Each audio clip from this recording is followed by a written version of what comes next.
Daniel, now you may call the meeting to order.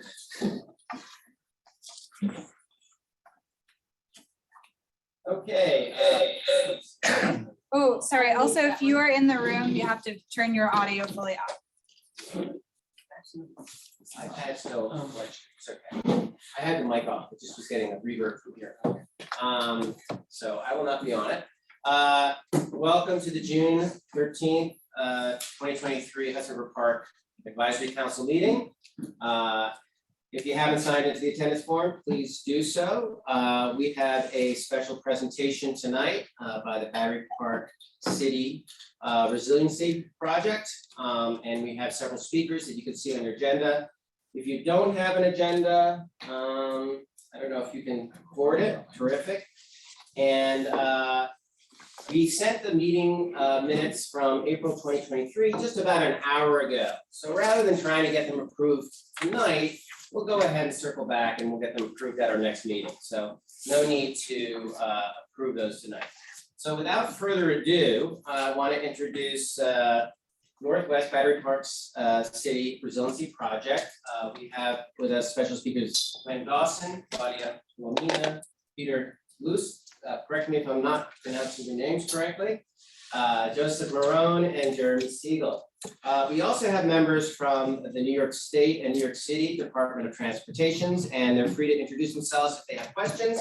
But I do want to let you know that we do have a lot of interested parties listening to the plans, and we will allow the presentation without any questions. So please allow the speakers to finish. And then after the presentation is completed, we will take questions, which Jeffrey will do. Any questions before we start? Seeing none, I will let's head right into the presentation. Thank you. Thank you. If we get these deck. It's fine. Okay. Thank you. Hi, I'm Gwen Dawson. I'm Senior Vice President of Real Property with Battery Park City Authority, and I appreciate your inviting us to come and talk to you this evening. We're eager to tell you more about our Northwest Battery Park City Resiliency Project. As many of you may know, and some of you may not, the Battery Park City Resiliency Projects constitute two projects, the Northwest Battery Park City Resiliency Project and the South Battery Park City Resiliency Project, which are both part of the larger Lower Manhattan Coastal Resiliency Projects. And next slide.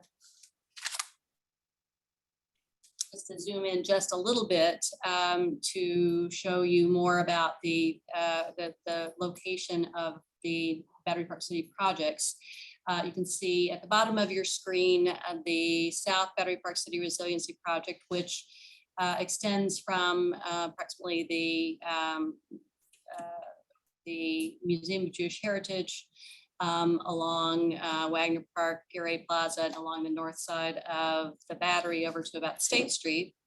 And then in the orange outlined area, the Northwest Battery Park City Resiliency Project, which picks up at the north side of the Museum of Jewish Heritage, follows the waterfront of Battery Park City north and then east, where it then crosses over Route 9A into a part of Tribeca.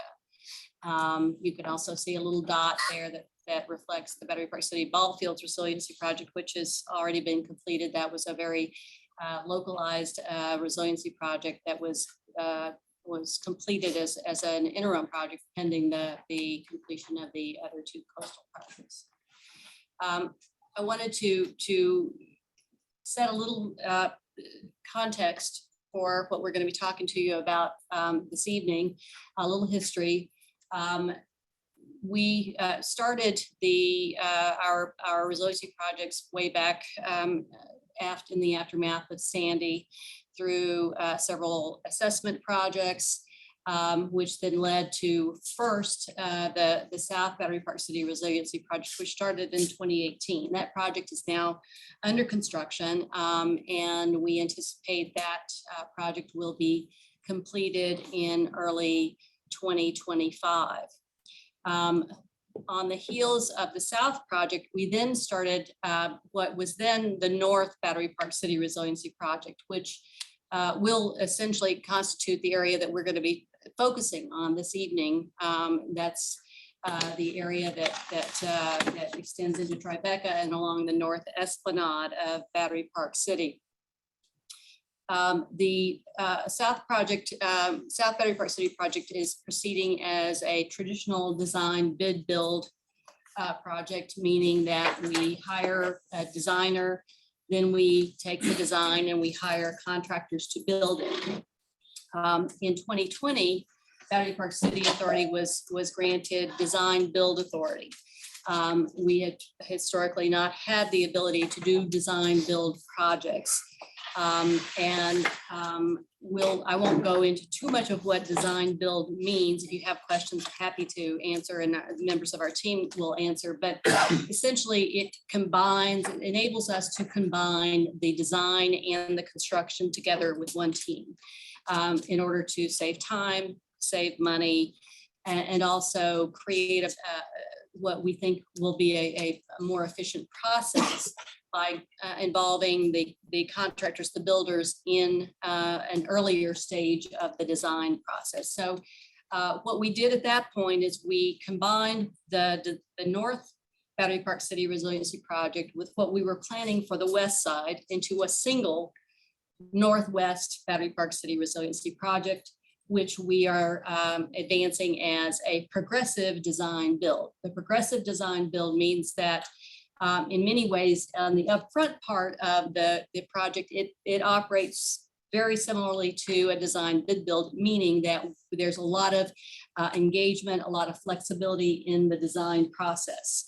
So up until somewhere between 60 and 90% design, we have the ability to make changes. We have the ability to provide feedback until we get to a point at the end of the design phase, where then the design build team picks it up and carries it forward into construction. If you have any other specific questions about what that means or any implications, we're happy to answer that, but I won't dwell on it right now. But this gives you a little bit of context to see that we started this project as two different projects. And we had actually advanced the North Battery Park City Resiliency Project to about a 30% design back after we started in 2019. So we've been looking at this area for the last 4 years, and we've engaged the public. We've had meetings with the Community Board 1.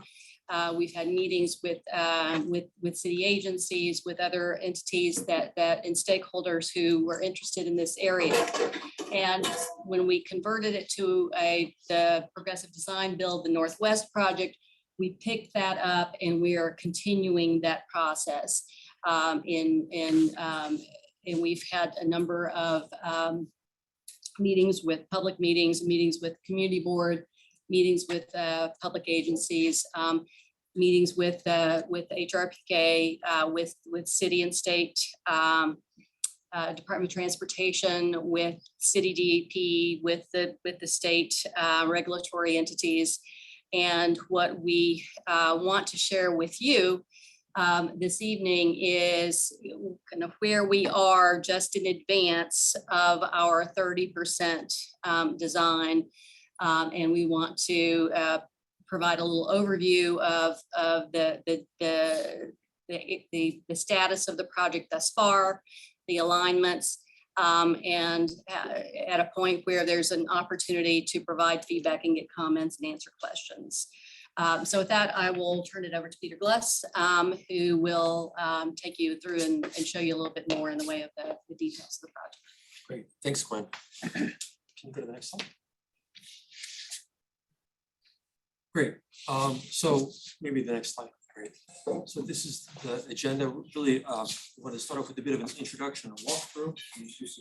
Oh, I'm sorry, Peter Gloss. I'm with the design team and I'm with Arcadis. We wanted to do a walk through the overall alignment and then go a little bit deeper into the sections of the project that are in the northern part, as one had said.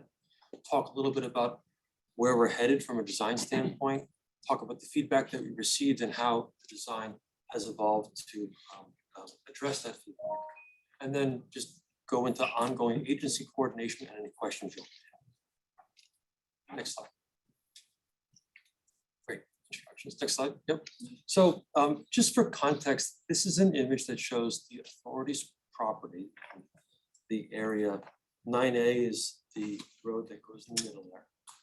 And what this shows is if there were a flood that is equal to about 100-year return frequency, and if you put climate change into that flood height, you would have significant inundation of this area. The inundation would go west of 9A and go up the side streets of that lower Manhattan area there in the Tribeca. And so the purpose of the project is to reduce the risk of this flooding. And this type of risk representation is consistent with all the other projects that Gwen had mentioned around Manhattan, the battery project, FIDI work, ESCR, the project on the east side of Manhattan, as well as the Bellevue Hospital Road projects. Next slide. So what we've done is we've broken up the project in reaches because each reach has slightly different technical considerations, but we'll try to talk about reaches 1 and 2 as combined with you today, because from your perspective, that's the project that you're experiencing. But we are breaking it down into reaches 1 and 2 because some of the information is a little bit more granular and we can get a little bit deeper if we go on a reach by reach basis. I will note that this is the alignment that we're basing the preliminary design work off of right now. You can see it starts there in the Tribeca area, goes down north more, crosses over 9A, and then it goes up, touches Rockefeller Park, and then continues along. Obviously, it's shown in pink there. And then the shaded pink area are the areas that are the construction limits of the project itself. Next slide. So let's talk a little bit more about reach 1. So before we jump into this, as Gwen had said, we've had a series of meetings with agencies and public stakeholders. We've had a series of 5 meetings specifically with public stakeholders and the residents of the authority in the area, Community Board 1, with DOT, with DEP, the Mayor's Office of Resiliency, as well as the regulatory agencies that are governing this. And so we took that feedback and the 30% milestone is sort of our way of taking the feedback and saying, based upon that feedback, here's how we're addressing that. These are the design choices that we're making to address that feedback. And then once this milestone is reached, we have sort of like a concept project that has a lot of design details. We can begin to price, we can begin to look about constructability issues, issues of phasing. And then we go through and get more feedback as we move to 60%. So it's sort of an iterative feedback process going from the concept to 30, from 30 to 60. So reach 1. So the highlighted areas are the project areas for reach 1. Again, you can see North Moore, down West Street. And just to kind of restate what Gwen had said earlier, we're crossing West Street and going into Tribeca. The water will come around and down West Street. So technically we're seeking higher ground up around Greenwich Street.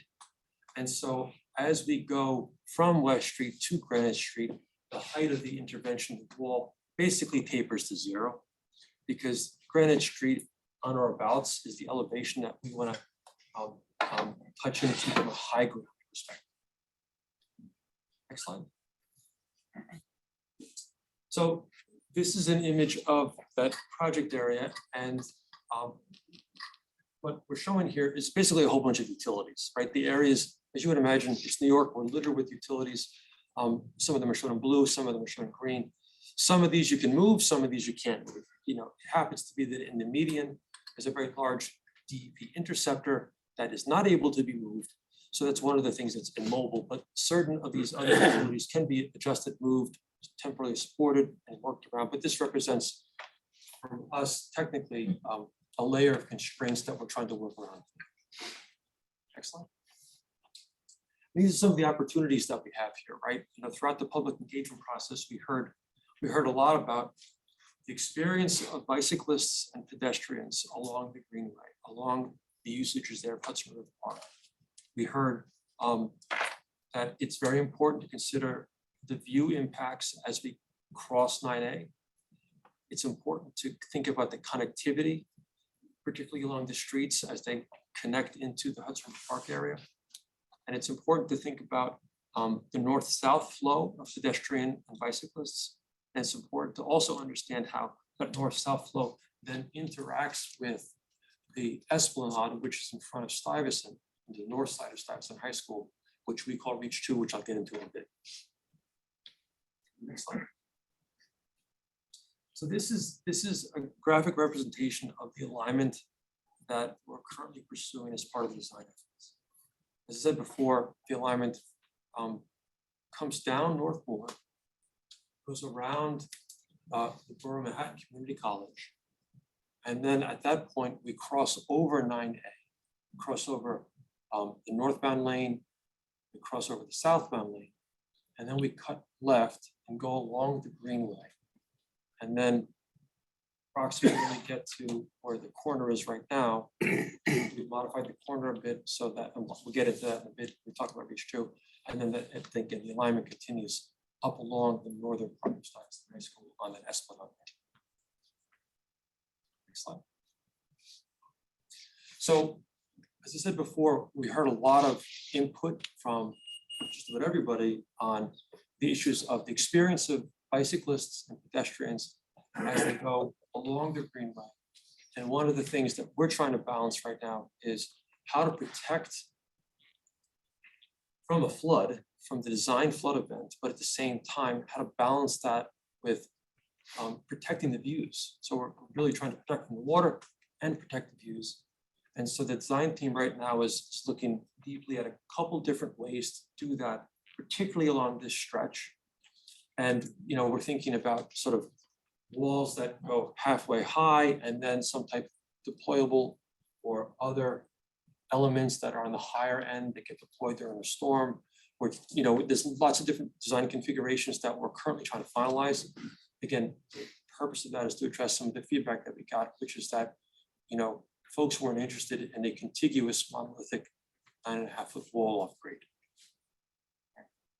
It's not orange, it's really represented as orange because we haven't designed it yet per se, and we haven't made choices about what the surface is going to look like. That's part of ongoing community dialogue about what the surface treatments will be, and then how that gets projected into what really we're going to construct. Next slide. One of the things we're looking at as well is whether we can take the flood wall alignment that I mentioned before, cuts around and hugs kind of closely the MCC, the community college, and move it into the median, because it happens to be that just outside of the MCC, there's a significant sort of nest of utilities that would be very difficult to work with and move. And so we're working with Con Edison, DP particularly, and we're trying to see if we can avoid some of that and de-risk the project a bit by putting part of this in the median itself. But that's an ongoing conversation with both the utilities as well as with DEP and DOTs. Next slide. And again, just to repeat, we've heard a lot as we've spoken to folks from the public, the residences, as well as the agencies. There's concerns about who's maintaining the open space that's currently there, who's maintaining the open space that's going to be adjacent to the new elements that we build. How is this project going to impact sightlines and view impacts? How is this project going to impact circulation of vehicles, cyclists, and pedestrians? Intense coordination is necessary with a lot of the agency stakeholders, DOT, city and state in particular. We've heard some concerns about potentials for sort of adjacent impacts. If a storm were to come, if the storm were to hit this project, would the effects of that storm be worse adjacent to this project? So we've done some work on that, and we'll continue to look at that question. And then, of course, other impacts such as shading and lighting and drainage, as well as we progress through the trees. So should I just continue? You want to pause for questions, or should we just continue? Keep going. Okay. All right. So that's reach one, and then when we get through to reach two, we can open up for questions. So reach two, we call the North Esplanade. And next slide. That's the project area, right? I said, it's directly north of Stuyvesant High School. Next slide. And again, this is the map that shows sort of the design constraints, the existing conditions. One of the things that might not be obvious, but is definitely very real here, is that esplanade is actually a platform, right? It's not terra firma. It's not like an engineered element built on ground. It's actually supported off piers, and it's suspended above the water. So for us to convert that into a flood protection system of some type, we've come to the conclusion that it's sort of it's impossible to partially modify it. So the project will effectively reconstruct that platform on the North Esplanade and then put it back at a higher level. Next slide. This, some design opportunities here as well. One of the big opportunities is, the corner there, the interaction with the pedestrian cyclists going north and south, and the interaction on the Esplanade itself, and trying to design a project that can alleviate that choke point in the corner. There are opportunities to widen the Esplanade. We want to widen it for a couple of technical reasons, but we also want to widen it because it's good for pedestrians. It's good for the peak pedestrian flows. It's good for all the folks that use that and go back and forth to the Rockefeller Park area. There's a lot of ecological opportunities because that platform is currently on sort of a submerged slope that has significant ecological potential. And what we're trying to do in this project is, when we reconstruct that platform, leave that slope in such a way that that potential is enhanced. And then there's opportunities, of course, as we begin to tie into the Rockefeller Park section and interact with what we built. Next slide. So this is the current design direction that the team is heading at. You can see the Esplanade is not linear anymore, but it's kind of windy. It goes up and down a little bit. And the Esplanade is widened. And we're widening the Esplanade for two main reasons. One, because we're building the flood protective element, and as a result, the Esplanade has to be widened to accommodate that. And the second reason is, in emergency cases, we want to be able to have FDNY and larger vehicles be able to use this route to access the point of concern. And so this is our opportunity to widen that. You can see also we're trying to put buffers around and take advantage of creating green space between the Esplanade and the Stuyvesant High School facade. I'll also say, and you folks probably all recognize this, that by widening the Esplanade, what we're doing is we're basically moving into Hudson River Park. Part of the reason why we're here is because we're interacting with you now, because we're pushing anywhere between, depending on where you are on that curve, between 5, 10, 15 feet into the park, over the park with that platform. So that's something that is a coordination point for us.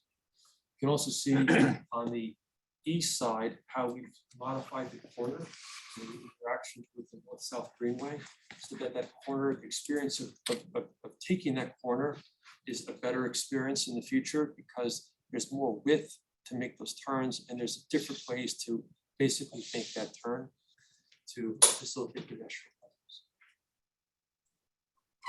Next slide.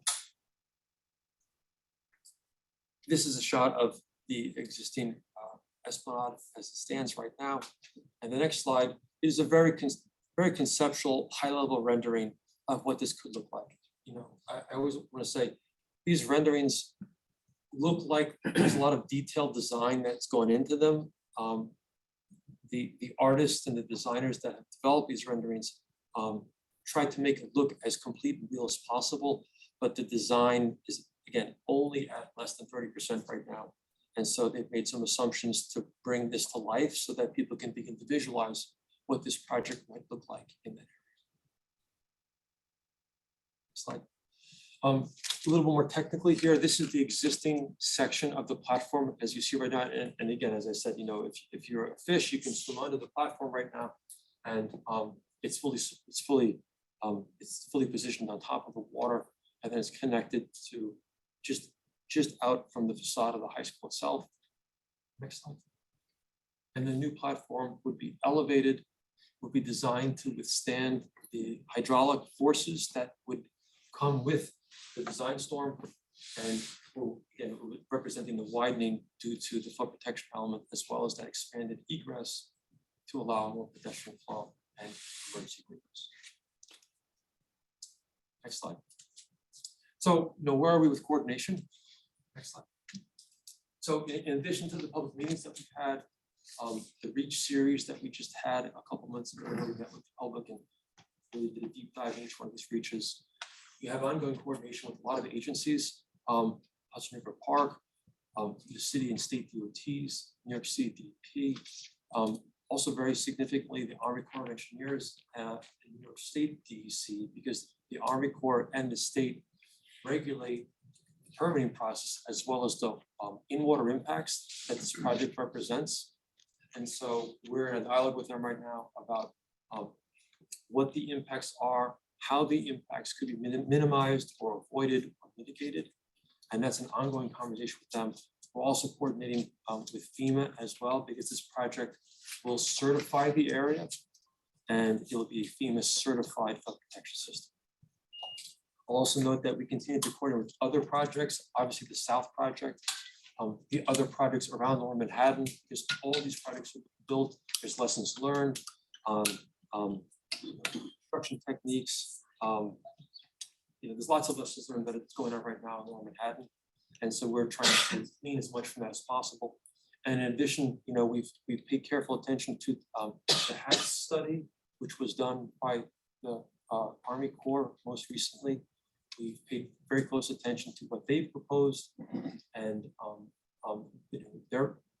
their plan for Manhattan, and we've made sure that we're in alignment with their assumptions about risk and what they would minimally require as they see that project move through its long planning stages. Excellent. And again, just a little bit about timeline here. You know, I mentioned before, a lot of the engagement work was done to establish how we were going to do the 30% design, which was the first real design milestone.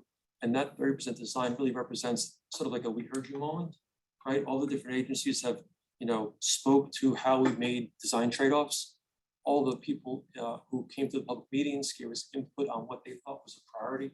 We tried to balance those things in the 30% design documents. And then we'll have another opportunity to revisit those balances as we go to 60%. And then there's, you know, some work moving forward with utility relocation, which is a large part of this project. And then, you know, Gwen mentioned the GMP stands for guaranteed maximum price. That's the moment when the designer and the contractor and Battery Park agree that the project is defined enough to put a price on it. And then at that point, the contractor begins construction. Those are the timeframes that we're talking about right now.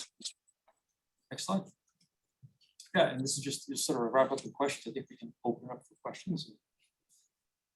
Okay, well, thank you very much for the presentation. I just have one question before I open it up to the floor. So you've done a lot of studying at Battery Park, but have you studied how this will impact, these walls will impact areas north of where you stop, north of 44? Is there, in other words, I'd imagine there has to be some continuity between your design and what happens north. But, or are you saying north more is a high enough point that it's aligned? Right, we're going up north more to a point where it's high enough that it won't be affected. So, and that's like the topography works in our favor in that instance. Yes, it drops down on 9A West Street, but luckily it goes up And so that helps us keep the intervention very minimal as it goes up north more, and basically as it touches that corner or Greenwich, it's effectively covered. But to maybe get to a little bit more of the Battery Park City Authority, we have the ability to implement these projects for the protection of Battery Park City. Our enabling legislation is strictly limited to Battery Park City. Now, we are able to go beyond the boundary of Battery Park City because that's what's essential in order to protect Battery Park City. As Peter was pointing out, if we were to stop the project strictly at the boundary of Battery Park City, so right at that corner behind Stuyvesant, which represents the boundary of Battery Park City, it would not be sufficient to protect Battery Park City because the water would simply go around. We're not at a high enough point. So we are required to extend the alignment to that high point that Peter's talking about.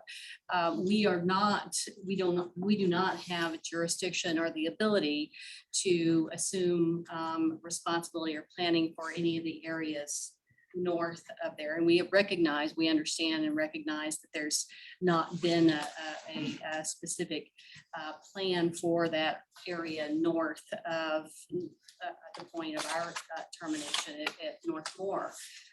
And that the HATS report has kind of brought new attention to that area that's north of our project area. Thanks. I figured I was going to give the answer. We do have questions. That's a good question. Anybody here who was at the meeting in person, raise your hand if you have a question. Okay, we have several. Jeffrey? A couple of a comment and then I think two key questions. Resiliency is critically important, and we are, of course, very far behind at approaching this. And it's unfortunate that you have to look at it from a micro perspective of Battery Park City when we should be talking about the edges of the city on the whole. But what I'm a little let down by is the fact that for years I've gone to architecture exhibits at the MoMA, and so many exhibitions are about the resiliency of the waterfront, and they're creative and they are thoughtful. And this proposes a wall, and it defies New York City's ingenuity and our ability to meet real demands with creativity. And I just wonder how much thought was given to more than just a wall. That's my key comment. Questions are, you spoke about jurisdiction. You are impeding on the jurisdiction of another authority by proposing to build a platform within an estuary. Are we to consider whether or not there's a change to the act? Does the legislation of Hudson River Park need to be changed to accommodate anything that Battery Park City is proposing? And does Battery Park City have the right to impede upon Hudson River Park, another authority, or without that? I think that's sort of a key question for me. Is you spoke about your legislative authority. The trust has a legislative authority as well. And so how do those comport or not is my key question. Then it goes to revenues about the marina, which are another key factor for the trust. So is there any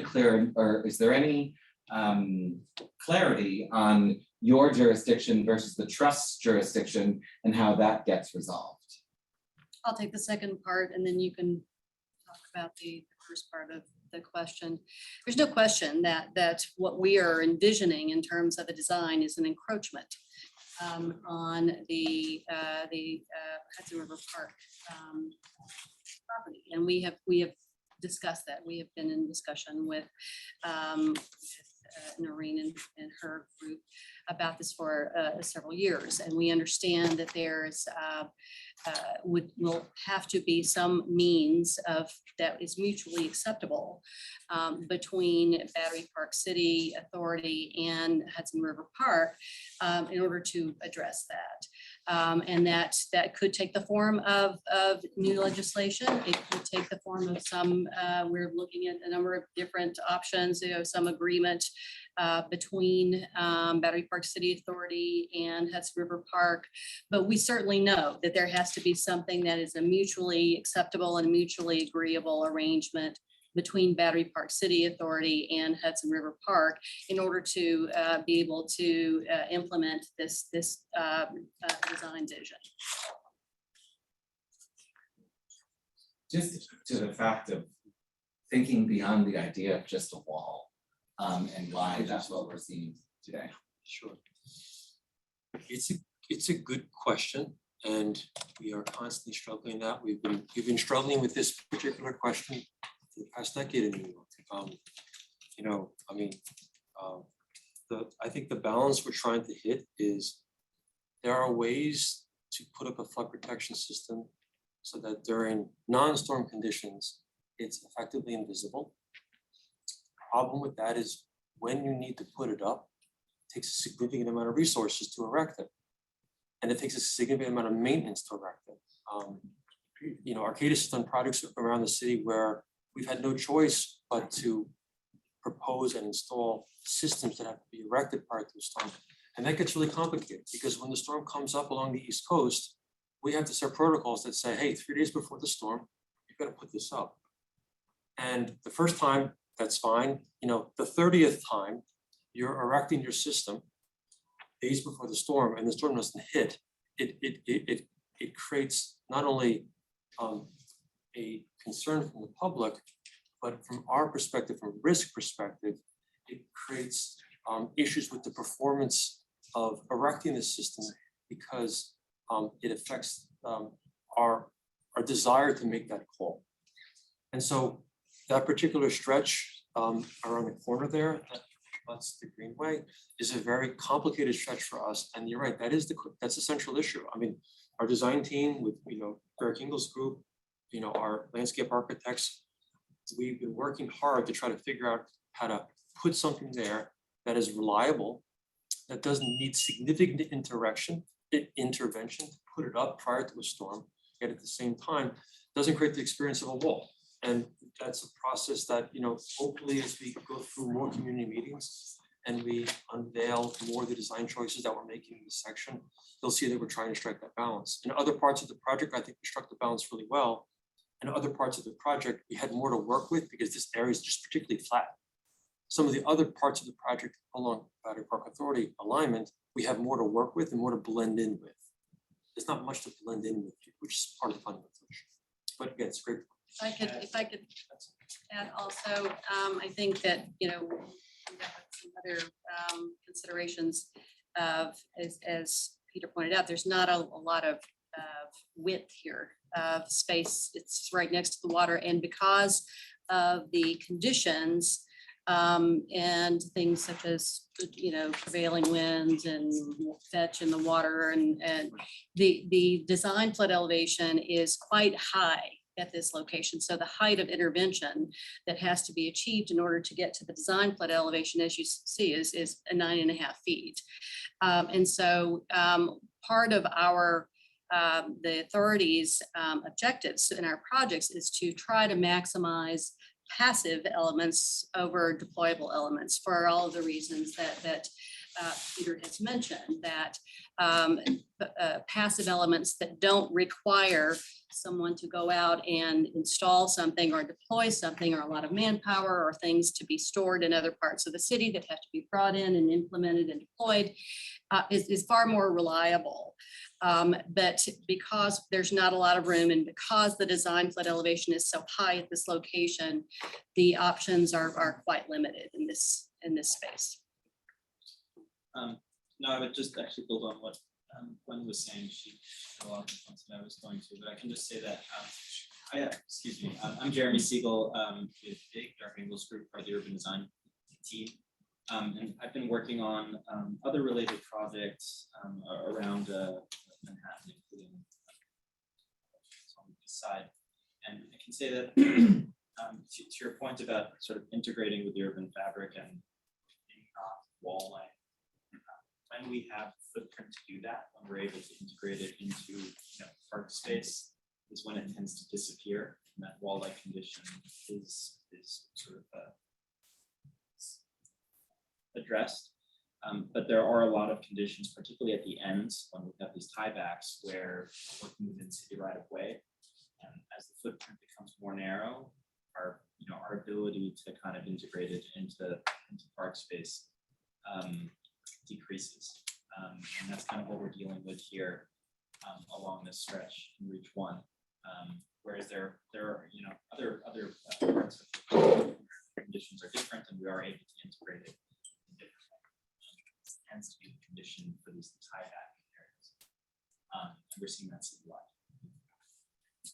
I'm gonna do, just because there are a bunch of questions, I'm gonna go with executive committee members first questions, and then advisory council members, and then I'll go to the public. So, Mayor. Well, I'm speaking as a vessel operator, Mary Hapster from the Lilac. What I felt universally is that you're talking about protecting the real estate, which is important. But you're not talking about access to the water and maintaining access to the water. When you talk about emergency vehicles, they're land vehicles. When you're talking about utilities, they're the utilities for the buildings inboard, not for the utilities to the pier. On 9/11, we had the biggest evacuation by water almost in history, not quite the very biggest. So how do you make sure people can evacuate and not just huddle in place? And how do you make sure that that infrastructure for vessels is protected? That's a great question. I would just initially say that for most of the alignment where we're leaving the authority's property edge unchanged from where it is right now. And in this particular section, the platform is being elevated by specific height. Yeah, I think it's like it varies in height, but we can get back to you with sort of a more complete answer on that. But again, the bulk of the authority's interface with the water remains unchanged with this project. This is one of the locations where the protective alignment actually interacts very closely. And one of the problems is the Army Corps of Engineers, the basis of its governing infrastructure in the water is to protect navigation by military vessels.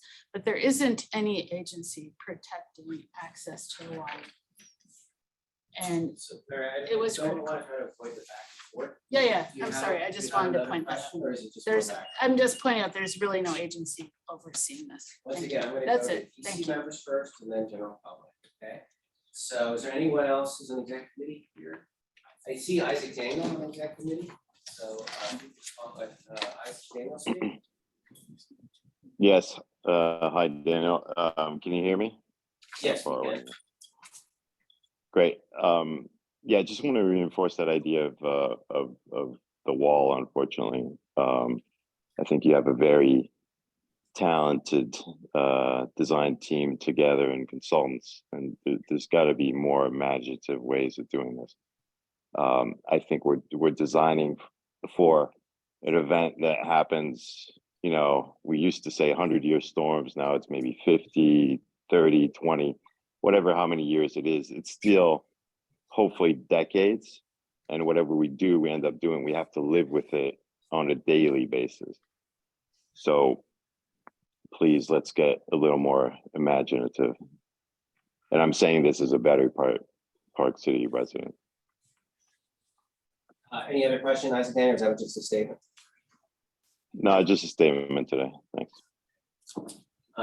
Susanna, you're next.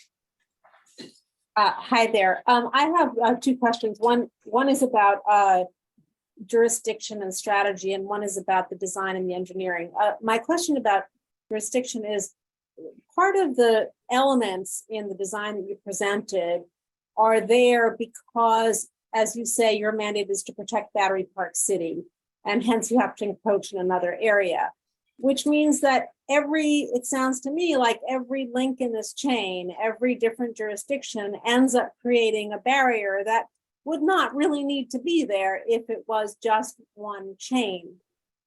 Meaning that if Hudson River Park took over where you ended, there would not be a need for you to cross over the highway and go to Greenwich Street. You're doing this because you are mandated to protect Battery Park City, independent of what other jurisdictions are doing. So I guess my question is, who is the jurisdiction that oversees all of this and that has the overall strategy for the protection of the island?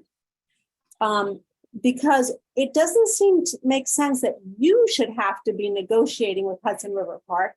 It seems to me that someone else should be handling all those seams. So that's a process question. And then I'll just dump it in here. My engineering question is this going to be like a bathtub where like it's completely sealed and no water can come in? Because if there are any gaps, and there will be north of you, unless Hudson River Park has it done, the water is going to come in there, right? So that's maybe an ignorant engineering question, but I'd be interested in both those questions. So 2 questions for you. Jurisdiction of the entire island, who's in charge, if there is one single entity, and what exactly happens to the water in it? Is it a bathtub? Again, I'll take the first question and take the second one. In terms of jurisdiction, our project is being done by Battery Park City Authority, and we are a New York State authority. We are doing our project as part of the New York City's Lower Manhattan Coastal Resiliency Program. So the string of projects that we illustrated in the initial slide. And there is not an entity that has of yet taken responsibility for the planning of all of the resiliency projects throughout the island, except that, of course, you know, the city recognizes, and I can't speak for the city, don't work for the city, there is a recognition that more is needed north of the project area that we are designing. And of course, they're looking at coordinating with the Army Corps effort. But there is not another entity other than the city and the Army Corps that I'm aware of that has asserted any jurisdiction as far as planning resiliency for Manhattan. And then to your second question, I guess the answer would be yes. I mean, I wouldn't necessarily call it a bathtub, but we're basically looking to construct something that would protect the authority and protect 9A and protect the Manhattan on its western side from any kind of surge. And you know, I also point out the project is also looking at rain and surge in combination. And so the project will perform by protecting against surge and rainfall course. I have Tom Fox, who's on the advisory council.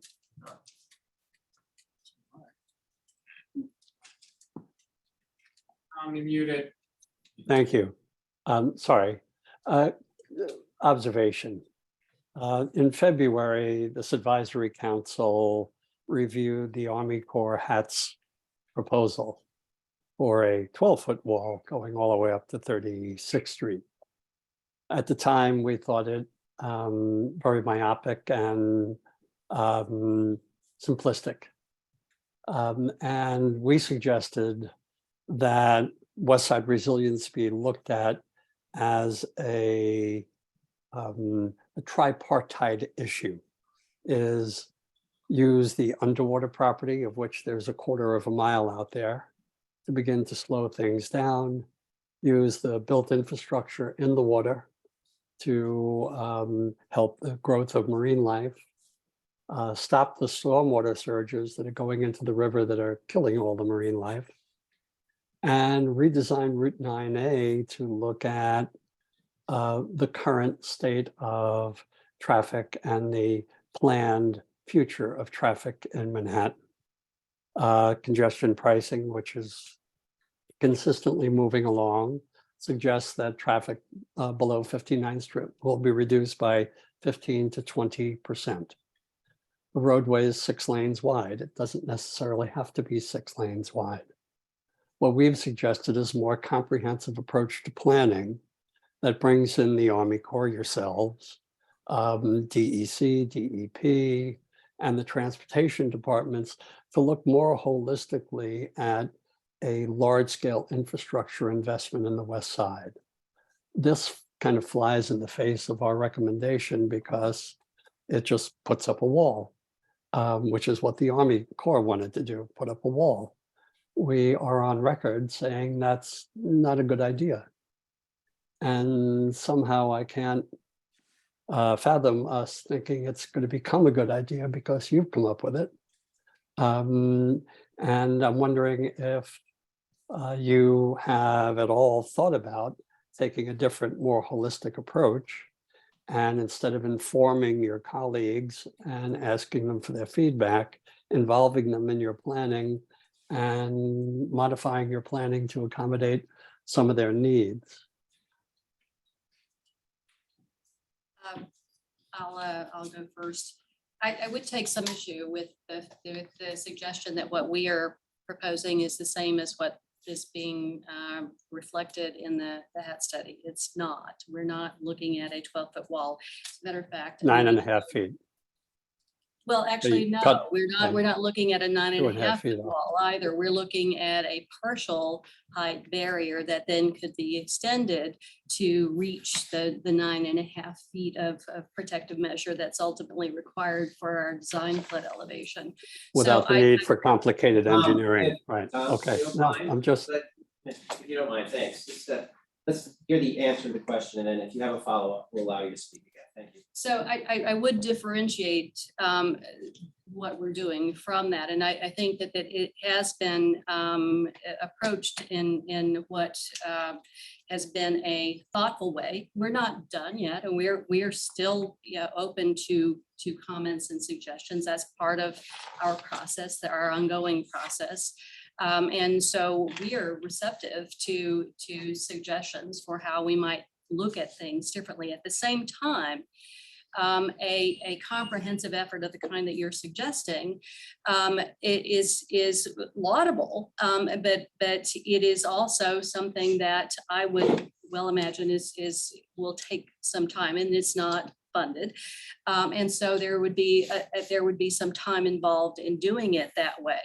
I will also point out that when the Battery Park City Authority formulated the strategy and the sequencing and the timeline and the plans for its resiliency projects, we started at the points that had the greatest vulnerability.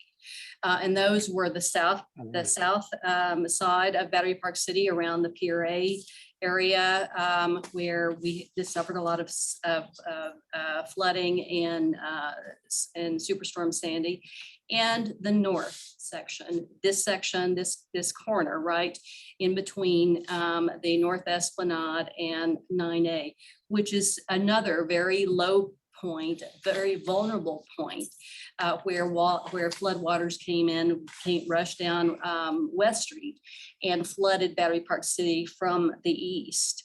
So time is of something that's of great importance to us, and it's important that we be able to address these vulnerabilities as quickly as possible, and we have a program and projects identified to do that. We want to design it in the most thoughtful and best way possible. We want it to be as attractive as possible. But we really think that what we're doing and the way we're doing it represents the best way that we can approach the project. Yeah, no, I think Gwen spoke to it. I mean, again, we're putting a lot of effort into that particular corner and understanding what we can do to choose the height of what would be the sort of permanent wall versus the wall that would be put in place prior to a storm event, and making those decisions about what elevation that is, what the upper portion of the wall looks like, what the material finishes are of that wall. And it is our goal to make this not feel like it's a wall. It's a stated design, purpose for us. We put a lot of effort into it. And we're going to take all the learnings that have been brought to the surface from all of the work along the path to try to accomplish that. Tom, I'm gonna Huntley, I'm so sorry. I Sure. didn't recognize your mask. I'll get to you next.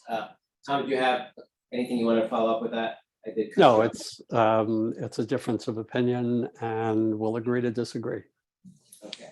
Because a wall is a wall and you said you don't have to put anything that requires engineering or people to put stuff in. And now we're talking, well, it's only gonna be half a wall because we're gonna build the other half of the wall when the time comes. It doesn't jive with what I've been hearing, but we'll move forward. I don't want to take up time. And Huntley Gill? Yeah, Huntley Gill, North River Historic Society and Gordy Architects. And I want to say, Tom Fox and others have for half a century been fighting for visual waterfront access, getting rid of pier heads and everything else that we had to deal. And Tom can give you all of that history, but we all know it. It's hard for me to express my level of dismay at the very concept of a wall. And I don't speak of this without some experience. We've been dealing with these issues upstate along the Hudson, where we deal with both the problems of rainfall and everything else. And we've looked at all kinds of different solutions, and walls we've decided are absolutely impractical on so many levels. It destroys the quality of life that you live for the 20 or 30 years between these incidences. And of course, if you have rainfall events, your bathtub fills up.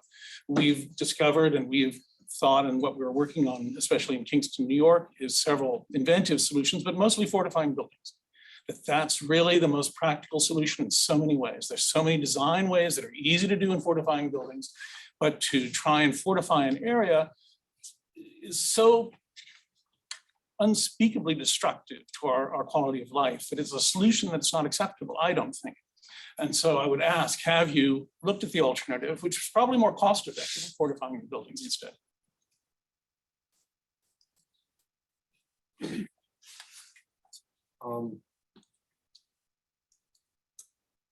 That is a conversation that's been taking place over the past decade. And I can speak to other projects, in particular, East Side Coastal Resiliency, the work we're doing right now for the city for FIDOT. And there's a lot of discussion about, do we go to building level or do we go to the edge? And the shape of the city's projects for Lower Manhattan, represents the city making the choice that building level is not the direction that they chose, and they chose to go to the edge. I think from the authority's perspective here, building level has merit for the people in the buildings, but what it also does is it then exposes the inland buildings to the effects of the flooding and the surge. And so it's a balance of different types of choices.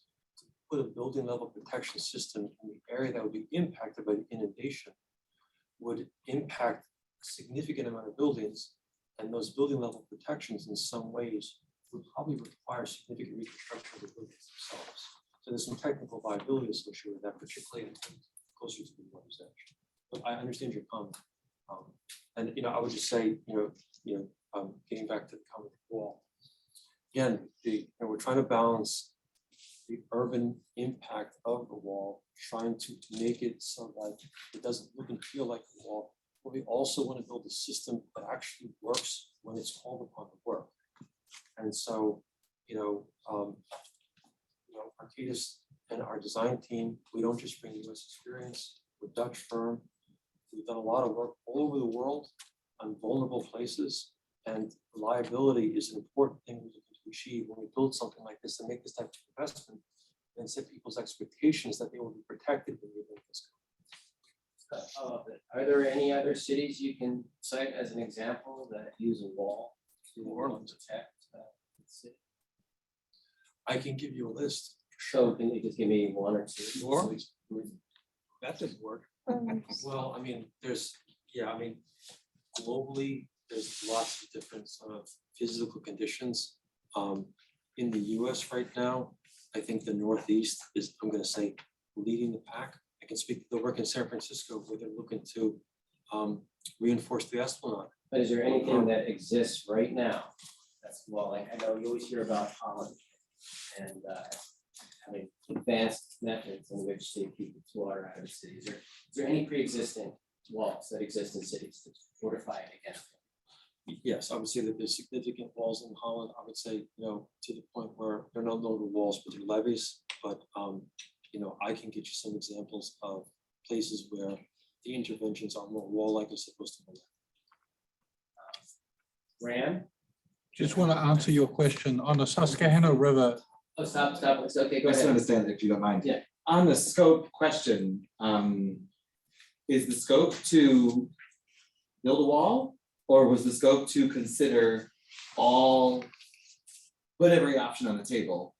Building fortification versus a wall versus other things? Or was the scope in the RFP, basically, I assume is how this firm got selected, was it build a wall within the authority's jurisdiction because that's a property right? There's never a mandate to build a wall. And I would take some issue with the fact that our project is a project that builds a wall.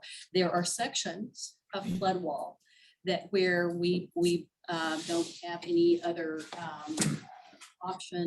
design option that we have been able to identify to meet the design flood elevation. But there are many different approaches for this barrier system that do not constitute an exposed permanent wall. There are deployable elements, there are berms, there are landscaped elements that are incorporated into many sections of our projects. And so I understand we're talking about this one section, and I'm happy to have that discussion, but I don't want to expand the characterization of what we're doing in this one section to apply to our entire project areas for both of our resiliency projects.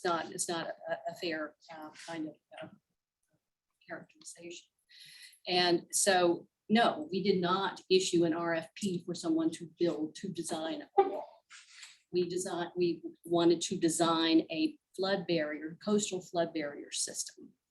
And in this one location, which for the reasons that we've discussed and the constraints that we're dealing with, the current concept is to create a partial barrier that is not a 12-foot wall. It's not a 9.5-foot wall. It is a partial barrier upon which we can potentially incorporate within which or on which we can incorporate other elements that could be deployed as part of those to reach the full height of barrier that's needed to achieve the design flood elevation. I'm gonna do Graham, Robert, and then. I just, Oh, and sorry, okay. there are actually plenty of small towns in central Pennsylvania that have flood walls. Has to do with the geology. Lock Haven is one example, but there are dozens of them. It has to do with very flood-prone valleys. Some of the walls work and some have failed over the years. They all look ugly. I've been to many of these towns. You feel like you're living in a bowl, but they protect the towns if that's what you want. As far as this wall goes, I mean, the issue about protecting the building, the only building that could be protected would be the Borough of Manhattan Community College. And in theory, if that was protected, there would be no need to bring a wall through the park or along the bike path, because you just go straight across the road. It's from Stuyvesant High School to the community college, and then the community college would protect itself. That's clearly, for some reason, that's not the chosen alternative here. And of course, that doesn't work further north. Let's face it, Canal Street is going to flood. This is not your problem, but the problem's there. But kind of surprised that wasn't an option, just to let the community college look after itself, because that would eliminate the wall in the park. I am concerned that we'll lose all the trees next to the wall. I just think that's standard policy, not shown in the images. Hate the wall, but that's what you're gonna do.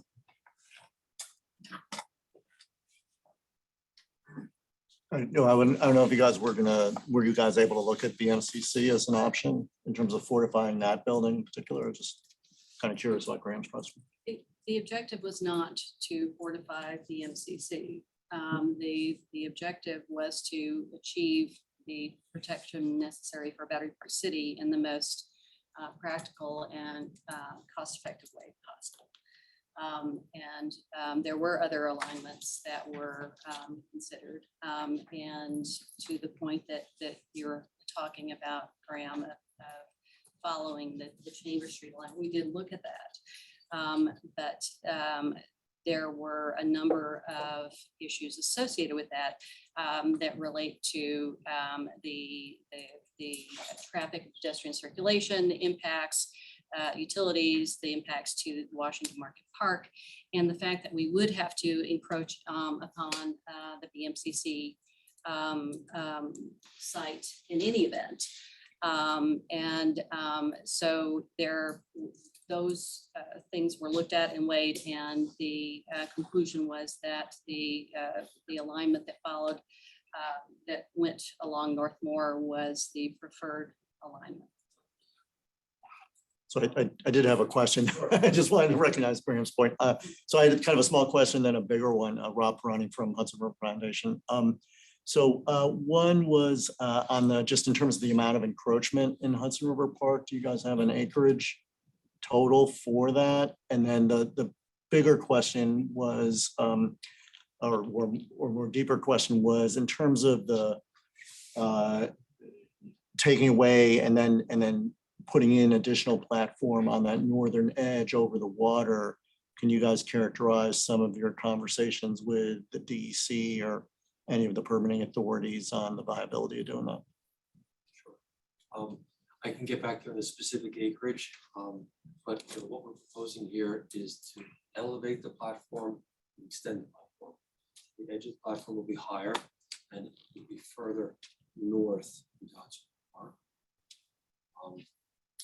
We've had a lot of conversation with the state, with DEC and with Army Corps. Both agencies are concerned about avoiding, minimizing, mitigating, right? Had extensive conversations about what has to be done to make the platform able to withstand the hydrostatic forces from a design event.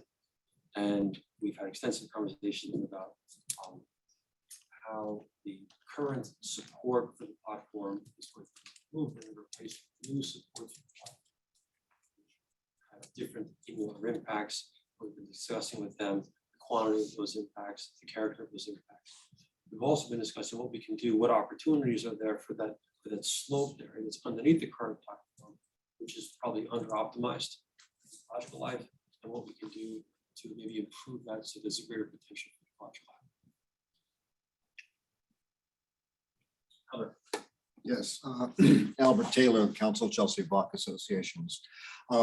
You described that this was once 3 projects. You've already started on the south and you unified the north and west.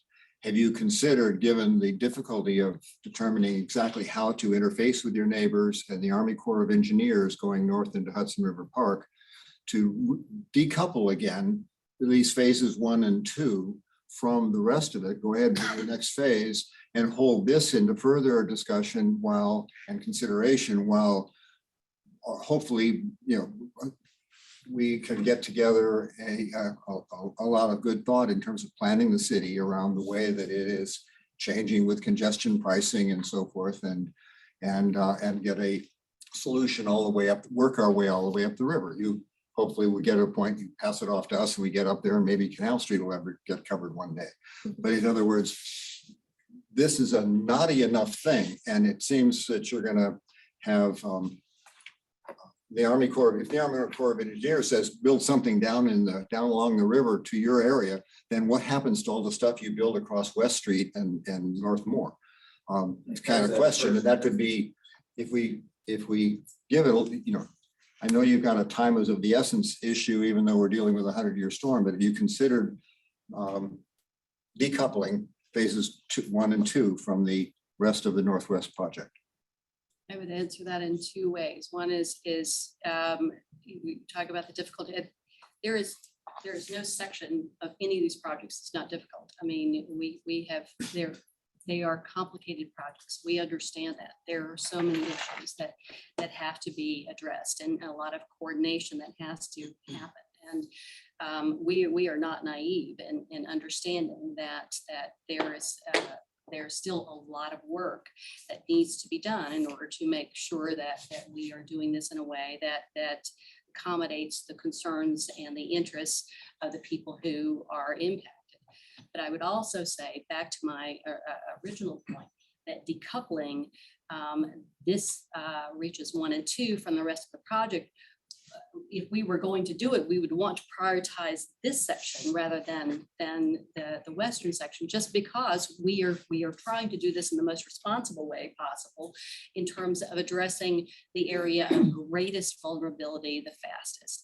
And this, in combination with our south area of Battery Park City, it represents the greatest area of risk for Battery Park City. So it would be counterintuitive for us to say, let's wait for this section and do the other part first. If you wouldn't mind introducing yourself and let us know, represent anyone and where you live. Yeah, hi, my name is Dylan. I'm here from Councilmember Eric Botcher's office. As opposed to just the feedback about the wall, the plan, you guys have gotten a lot of that. I was just wondering if the slideshow you presented to us will be published by the Battery Park City Authority, or if it will be sent out in the emails we wrote down, or if that will be available to us.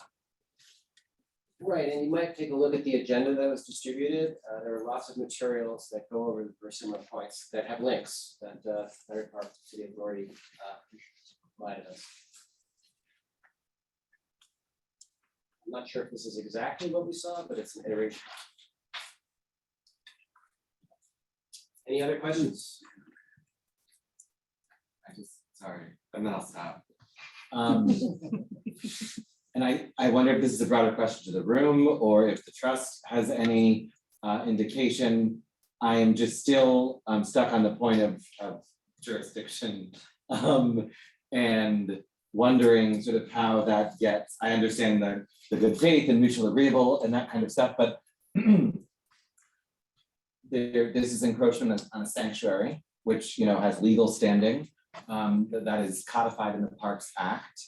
And so are you having legislative discussions at all on how this gives you more property in effect as well? That's one direction we could take. And again, we have a long way to go. We, as has been pointed out, we are working with the regulatory agencies on the questions that are still outstanding there. And we understand that the encroachment, the points of encroachment require ongoing conversations with Hudson River Park to determine whether it is whether the correct solution is a legislative action that would actually change the boundary, as you suggest, to provide more area within Battery Park City, or whether there is some other mechanism that is possible in terms of some sort of arrangement or agreement between Battery Park City Authority and Hudson River Park that would retain the ownership of this land within Hudson River Park. So I am not I'm not completely steeped in all of the intricacies of all of those different options, but we understand that we really need to explore all of those different directions.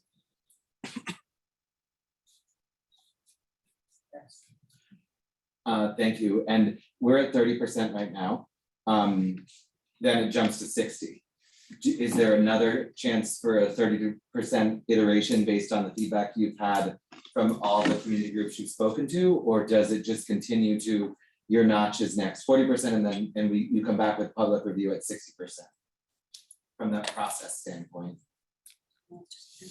Yeah, I mean, I think that, what we're going to endeavor to do is, if you think about it like this, it's a milestone 30%, but it also represents sort of a continuum of effort as the details in the engineering drawings, get more enriched, get more granular.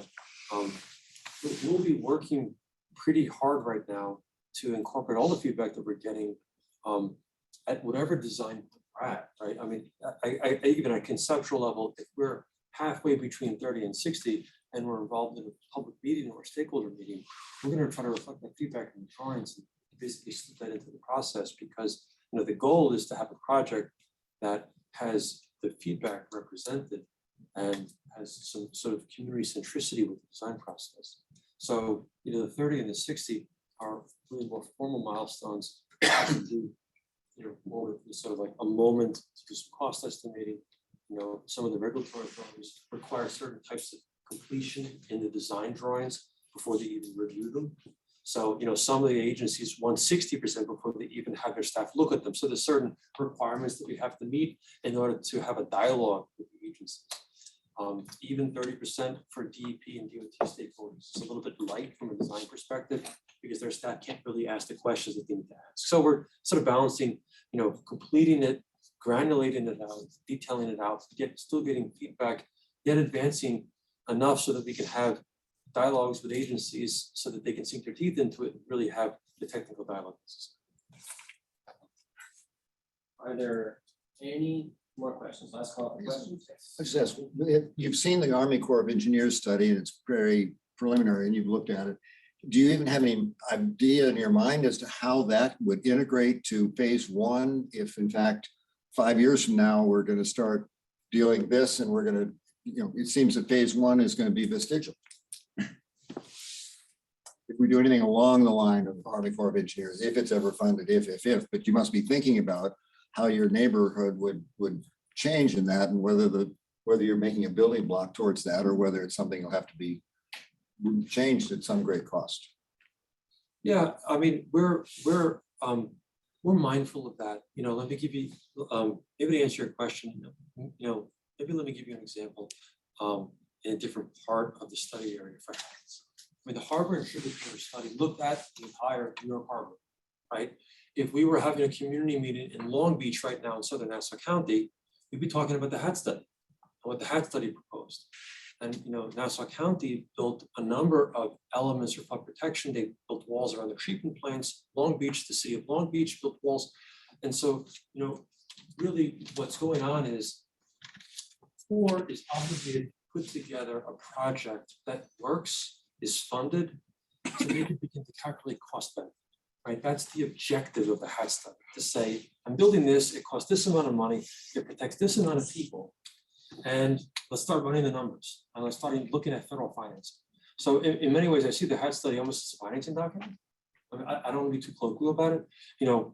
When you have a core agency like Army Corps working in conjunction with local agencies that are building their own projects, typically what happens is, of course, the core study, as it advances, basically morphs the other projects into its conclusions. So all around the city, all the projects that the city has built out will be just sort of blended into the ultimate HAT study. And the HAT study is probably going to be not matured as a single contract. If that ever gets funded and they begin to build pieces of that plan, they'll be done in sections that basically give precedence to what's built already by the city agency. So long story short, yes, we're thinking a lot about that phasing, but again, I want to recognize the HAT study represents a study by the Corps, the entire New York region.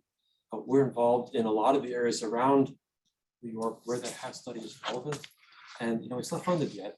And the Corps, just to be fairly straight about this, has a lot of studies across the U.S. Because they're obligated to study what would happen to the flood protection. Many of those studies are not funded. There's a few that are funded. New York happens to have a fair amount of federal funding for its resiliency. If this meeting was up in Boston, we'd all be looking at one another and saying, where's the federal funding? If we were in the Mid-Atlantic, we'd be saying, where's the federal funding? But in New Orleans and in Texas, there's a lot of federal funding. So I could talk a little bit more about that later on, but we just want to recognize what the Corps is trying to do there. They're trying to put together project concepts so they can run economic analysis off of it and calculate how they would try to fund it. One final question from Isaac Daniel. Yeah, just a design question, just so I understand correctly. What's the proposed elevation of the new platform, and what would be the proposed elevation of the, let's call it the parapet wall there at that location on the north side? Existing is roughly 9.5. The lowest that it would go to is 12.5, and then up to 15. as currently drawn, so it's 3 to 5 feet above existing. That's the platform elevation? Yes. The top. of And so, but to make it resilient, what would let's call it the parapet elevation have to be above that? Right, the resilient elevation is actually at the rear of the platform, abutting Stuyvesant High School. So we've moved that you know, the wall. We basically tried to integrate it into Stuyvesant High School. There's no wall, there's a platform. Okay, got it. Thank you.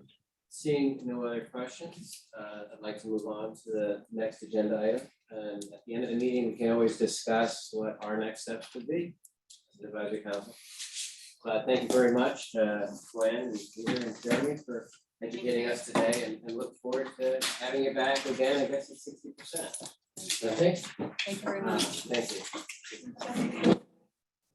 Next item on the agenda is the Hudson Park Trust report, which I hope everybody did have an opportunity to read. It wasn't very long, so it was a great one. It's a busy time of year for us, so our reports get long, but we give everyone a second to.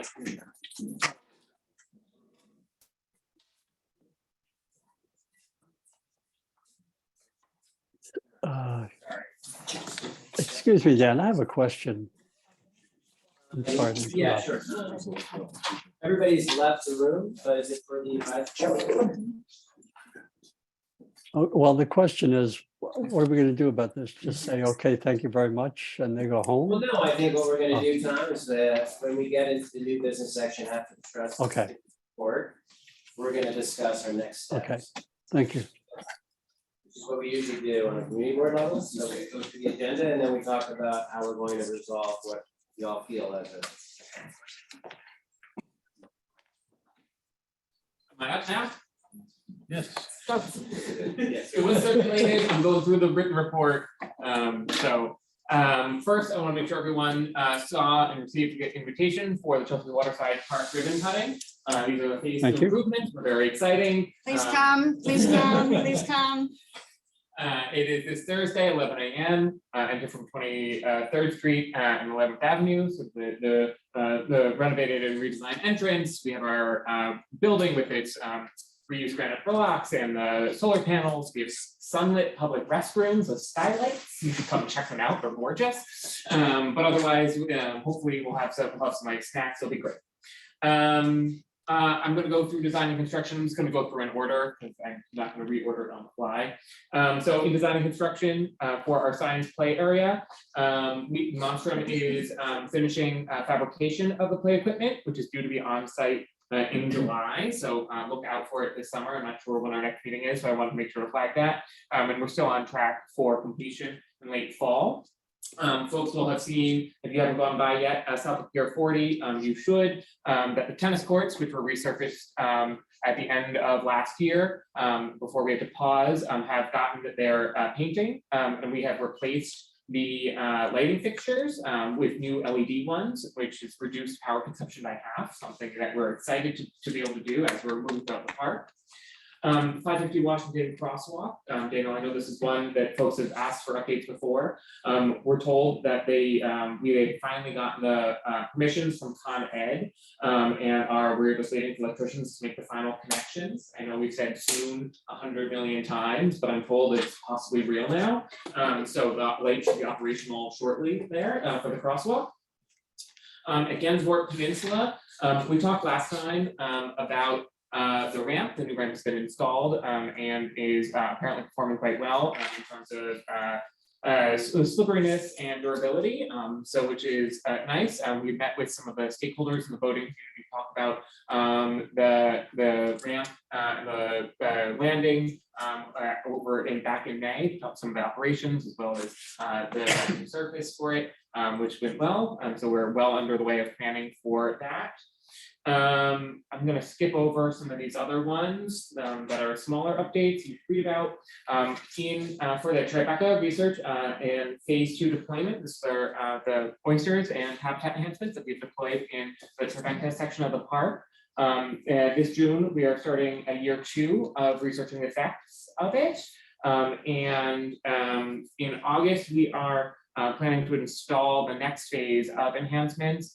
We don't have specific dates, but we will include 24 seeded reef balls, 24 seeded gabions, and those are just south of Pier 13 tile field, and which will help complete the reef corridor between Pier 26 and Pier 34. We've been coordinating some of the stakeholders, FAM included, as part of that. This year, and it's one that I'm going to take an extra minute to talk through, and I know I move quick, but our visiting scholar program this year has continued to grow. We have more than a dozen scientists conducting research this season in the park, which we're really excited about. We have 2 Hudson River Foundation POGAR projects, one of which is studying the settlement of epibenthic organisms, influences on oyster larvae recruitment, as well another that is looking at the distribution and abundance of oyster spat in park waters to learn more about rootstocks and hydrological effects on juvenile oyster settlement. These are quite a mouthful. So I apologize to Carrie and others in advance. I'm going to butcher some of this. We are also collaborating with CUNY to select 2 visiting scholars for our pilot research funding opportunity this year. We have a researcher from Baruch College who's measuring carbon and nitrogen levels, grass health, and elevation fluctuations in our salt marsh, which is installed just north of Gansevoort, to understand some baseline ecosystem services of the recently installed wetland. This is to make sure that we have some baseline for future science projects. So we have, now that's been installed, we can build on it in future years, understanding where we're starting from. We also have a researcher from Queens College is assessing microbial diversity during wet and dry weather conditions, to look at the relationship of combined sewer overflow events on microbial communities. This is essentially bacteria and other things from CSOs, something I know folks here have been interested about before. We have someone from Brooklyn College who's looking at neurological process and physical conditions on oyster toadfish loculations. You should all go play the game and learn about them because it's surprising when we get to it. We have someone from Stony Silverbrook who's looking at continuing their finfish modeling work, which they have done before, with new videographic sampling of fish and crabs, looking about better ways to do it with video equipment. We also have someone from Monmouth University, which is looking at metabarcoding on eDNA samples, which is a continuation of the original river project's Go Fish eDNA method in collaborations. This is their long-running, one of our longest-running studies in the park that we've been working with. We have someone from the University of Oxford studying pollinating insects in the park, with a focus on butterflies and moths and bees and wasps to catalog insect biodiversity in the park, which is sort of a new one for us, which we're really excited about. All of these go towards our recent research goals. A lot of these incorporate, particularly the ones with CUNY and other student researchers, to help students from sort of diverse backgrounds enter STEM careers with real experience in the park. It's really something that we advances a lot of our DI goals, a lot of our partnership goals, as well as some of our research goals. So we're actually really proud of our projects. We have a new staff member who is helping to coordinate it, Kayla, from our team, and we're looking forward to help trying to keep growing as our science in the park continues.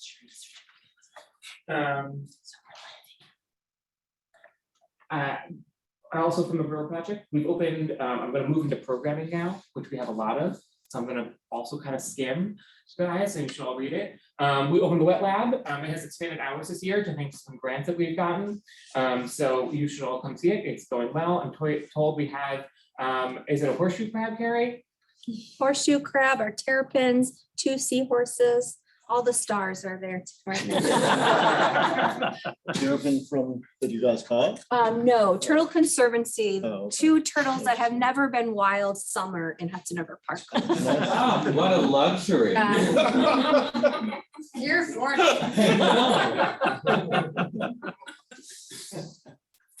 Big City Fishing is back. We have our park tour series from the Compost Center, Habitat Garden, the Tide Deck, some of historic vessels and others.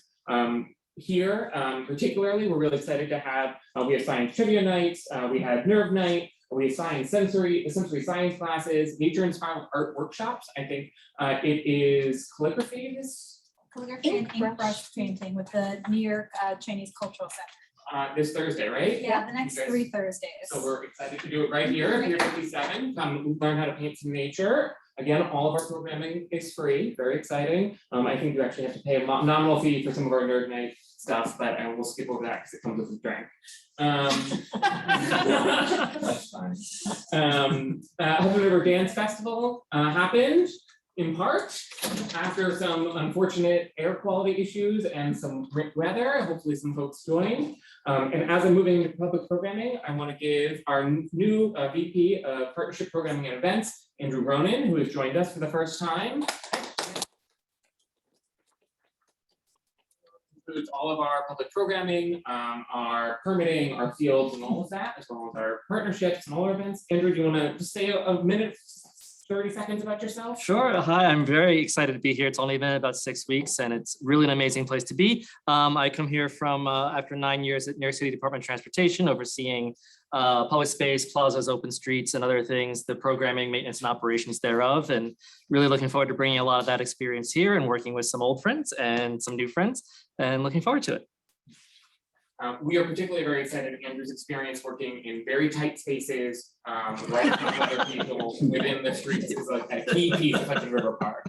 So trying to fit this in amongst a lot of other things, it's a specialty of his, and we're very excited to have them. Sunset Salsa has kicked off at Pier 76. We had 1,500 people on our first night, which is where we left off last season. We started at 300, grew to 1,500. This year we're starting at 1,500, and big question mark on where we might go. Hopefully it continues to build. Bollywood and Bhangra, which is we have helped market more as a little bit more of a fitness opportunity. It's doing well at Pier 63. I'm told we had 100 people this weekend doing the workout. Really amazing. Jazz at Pier 84 is weekly again, a continuing partnership with the Jazz Foundation. And Sunset on the Hudson, always one of our classics. Going well, except for the first night being rained out. I think maybe also the second night being smogged out / rained out. So, you know, when we get to it, it'll be great. Upcoming this Friday, we have a partnership with the Tin Pan Alley Popular Music Project. Tin Pan Alley is the birthplace of American sheet music. It's a sort of historic piece here in Chelsea on West 28th Street. So we're helping to connect. It is particularly known for the Afro-American and Jewish music. So we're helping to connect some of our local history, performed here in the park with a local partner. We're really excited about being able to try to help bring that all together. Healthy on the Hudson is at Pier 25, Pier 46, Pier 57, Pier 64, and Pier 84, really going all the way across the park. We also have indoor classes Wednesday mornings here at Pier 57. We have HIIT, we have yoga, very popular as always. We also have our green team volunteer sessions, all of which you guys can look up. I think a lot of you are otherwise involved in the park, but they are a huge piece of what we're able to do, and really appreciate Friends for being able to help do that. And I think I have one piece here. They have, skip ahead, pull from port. They've done a huge number of hours coming up here in the park. They have, okay, great. Anyways, so those are that. Blues is coming back, and as is Submerge, Pumpkin Smash, all their other ones. You guys will hear more about those as we get going. One of the pieces that our safety committee's talked about before was graffiti in the park. It's been a topic that comes up. One of the pieces we wanted to talk about, people wanted us to share about, was our efforts for it as the season warms up. We're starting to see more of it, obviously. I think I'm told that we spent 63 hours cleaning graffiti in the month of May across the park. It's an ongoing effort. We'll see more of it as the summer continues to warm up. You know, we continue our efforts on education and prevention, but it is an ongoing effort for our team. We held our water safety meeting. Also with some members from the safety committee who were able to attend. These are where we bring together a lot of our water users, our boathouses, ferry operators that work in the park, the Coast Guard, City DOT Ferry Division, NYC Ferry, and others to really talk about water uses and try to help make sure folks are aware of each other and their water uses. It was I thought, fascinating conversation, and one that was very good. And also we have, as part of our programming this year, the Coast Guard is offering free marine safety classes. You can sign up. We have the information on our website or using the classroom at Tier 84, just to help try to make sure that we are fostering it as much as possible. I will say a piece that I have not included in this, I'm not going to do, and but others should, is that folks should check out. That's all just parks programming and the things that we are doing. Hudson River Park contains as friends like to say now, a beautiful mosaic. We have many other partners in the park. So we have our boathouses who are running in full swing and have free programming. Graham's telling me that they are running gangbusters at the moment downtown Boathouse. And other ones I'm told are going well. There's free program at the Intrepid, free Fridays, free movie nights. There are tours at the Lilac. There are classes here at Pier 57 put on by Jamestown as part of Market. So there are performances at Little Island. There's more than one could ever want to do here in the park. If you look at our calendar, there are things to do all the time. So I encourage you all to seek those out, get to enjoy the season. I will give folks a heads up. Pride is coming. Pride, as folks know, is one of the hardest days in the park. We have about 12,000 people between two piers come in. It is a very tight, very difficult situation. Our operations teams were able to conduct the event safely last year, where we welcomed that many people throughout the park on a very hot day. So we are looking forward to do so again. It's a lot of work, and I just want to acknowledge them for that. This is what I was looking for earlier, 28 volunteer groups organized by friends from March to the end of May with 864 volunteers for 2,450 hours of work put into our horticulture. Our horticulture team right now, I'm told, is very grateful for the rain with our lights and spending a lot of effort keeping our plants alive and our beautiful plantings moving. I think those are old. I think we just hit 1,000. You just hit 1,000. There we are. But I said at the end of May, we'll get 2 weeks in there. And so other than that, I will say on my final one, we welcome 7 new park rangers who graduated from the academy for the PEP Academy and have been assigned to the park. Those are my general pieces. I think, Noreen, do you want to add just on the one final one? Yeah, I have one final one, which a couple people here have heard about already. As I put it to the elected officials and the community boards when I called them about this, we're getting the gang back together again. The task force that former Governor Cuomo had directed us to have after he vetoed the legislation that we had spent some time on with community board 2, specifically related to Pier 40. At the end of 2019, at the point where the legislation was vetoed, the trust was directed to create a task force for both Pier 40 and Pier 76, during which we would discuss the open space and commercial revenue generating opportunities for both piers in a coordinated manner.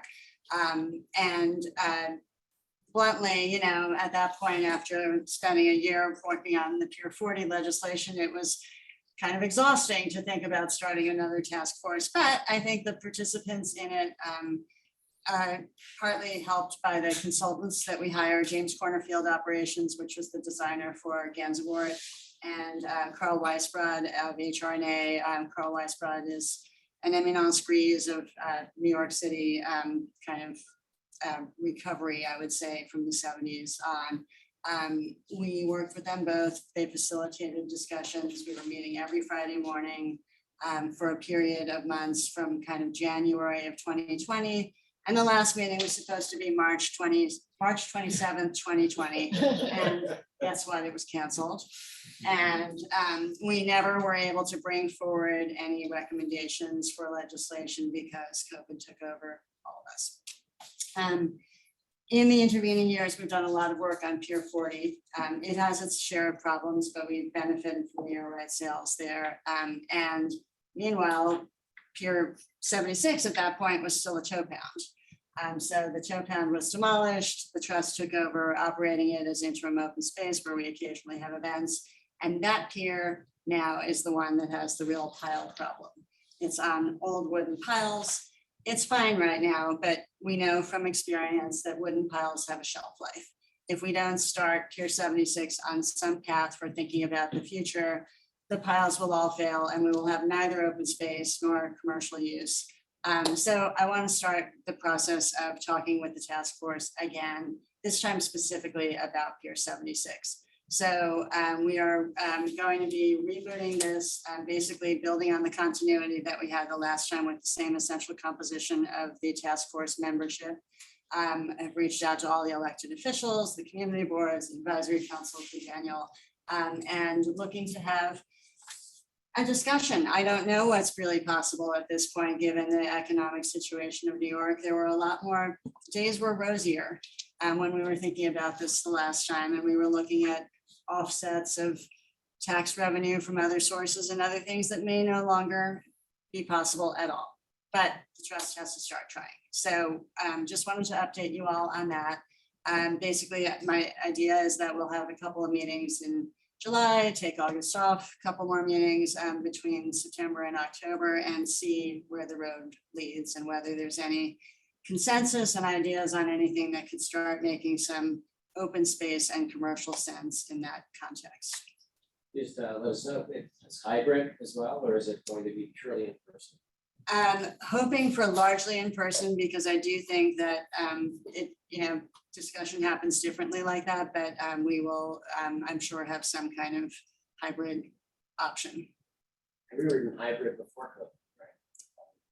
Minimally, it was mostly, you remember marching over to Pier 40 early in the mornings. It was easy for me. But thanks. And then the first meeting is next week, is that right? No, and we're gonna, we don't, we need, legislature's still in session, so I think everyone needs a chance to breathe for a minute. So, yeah, July then, okay. Anything else from trust board? Any questions about what we just heard? One question. Does the park still have air rights that are unsold? We do. So that is one of the, in fact, Community Board 4 may be a guest speaker at one of these because they did a white paper that talks somewhat about that. For the receiving sites and where the air rights would come. Thank you. Okay, seeing no more questions. I'm gonna go back before we get into new business, which is really thinking about what we might be discussing at future meetings. I want to circle back to the conversation we just had with PPCA, the Resiliency Project. Heard a lot of concerns. Tom brought up a really good point earlier that we already are on record, requesting a holistic approach to any kind of establishment of walls or any resiliency. It should happen as a park-wide. Or Jeffrey's point, there should be one jurisdiction that overlooks it all. And my recommendation, I'd like to hear if others support it, is to write a very brief letter or resolution that would pass around that kind of highlights some of the points that we brought up today. And I believe what I heard was it needs to be further investigated, that we're not going to approve anything without some kind of holistic approach. Does anybody want to comment on that? No, so I guess what I'll do is I'll write up the letter. I'm gonna read Jeffrey's notes. You did a really good job there. I think, yeah, we're going, I'm checking it out. So, and then I'll try to summarize it. Oops, I see Tom Fox. Yeah, I was gonna say, I would be a little more, needs more further study. We don't think it's a good idea. We think it needs to be coordinated with other approaches. And we'd urge them to, instead of moving forward themselves, put their energy into helping to get this task force together. Something that's more positive than just, come back to us when you got more info. I think we all would like to see a coordinated approach. CB1 has endorsed it, CB2 has endorsed it. We've endorsed it, the local congressman has endorsed it. There's no reason why we shouldn't be pushing hard for it, because it'll be nibbling away the park. So we'll reiterate our letter asking for an establishment of a task force, something that is looking at our west side as a whole. Have them become a champion for it, so they can get their project done quicker. That's So okay. maybe Go ahead. out of that, I mean, in theory, New York State is a cost share partner with the Army Corps on the HAT study. And so any, and New York State is the logical entity to provide that kind of holistic view in terms of what might happen, given their responsibility for Battery Park City and Hudson River Park, not to mention the West Side Highway. So it may DEC be- and the high, right, yeah. Yeah, yeah, so- Estuary. Yeah, it may be worth kind of being more specific about if we're looking You wanna for. take a stab at it? I think that's the hardest, I think that, sorry. It sounded like you wanted to take a stab at writing it. No, I'll 'cause you did help us. I'll definitely help. I'll definitely help. If you start, I'll weigh it. Okay, If I will, that's- I'll send it to you as my editor, and Yeah. obviously to Tom as well. Yeah, I'm happy to do that. I'll be an observer. I think that is the hardest part. I work for Congressman Goldman, by the way. I think that is the hardest part where everyone is trying to figure that out after we had a town hall is like, you have every level of government that is working on a resiliency project. So it's like, if we pointed it to the state, how would they be able to tell the city what to do or the US Army Corps of Engineers when there is like multiple pieces of what happened? So I can tell you on the east side of our district, the ESCR programming of what's going on there, they have like a CAG that just like a community advisory group that just like tells the community every so often, this is where we are with this project. When it comes to that, it's like the city doing that with the community board. In this specific like resiliency project, there's the city, the state, the federal government. How do you coordinate all three of those? Who does that house with? Who does that go to?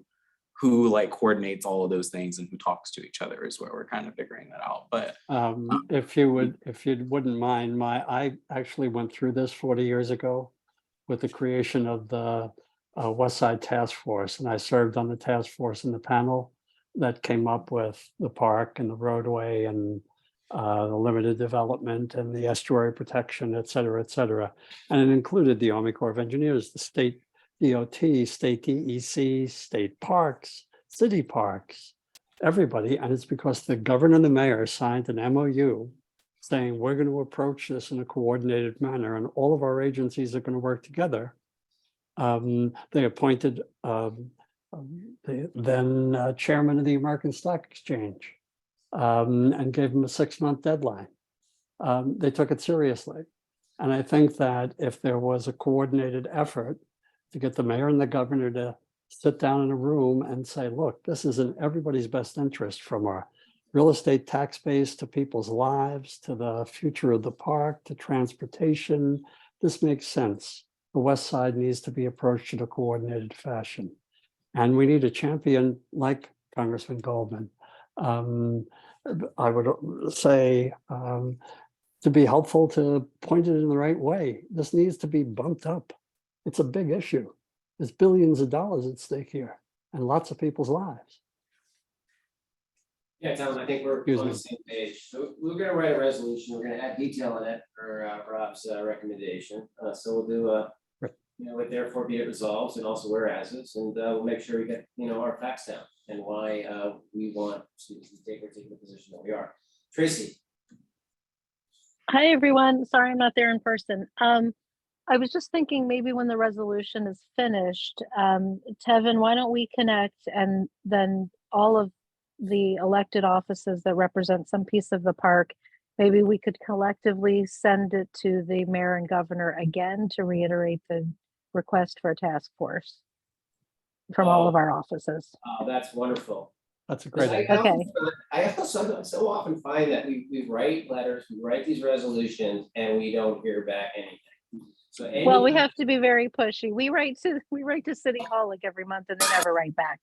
But if all of our offices do it together, we'll keep trying. So Tevin, Wendy, I see you on, others that represent the park. We'll all get together and send it and see what we can amplify. Wonderful. Well, I'll get that. That's gonna motivate me to do it quicker, and Rob's gonna help me edit it. It's gonna be amazing.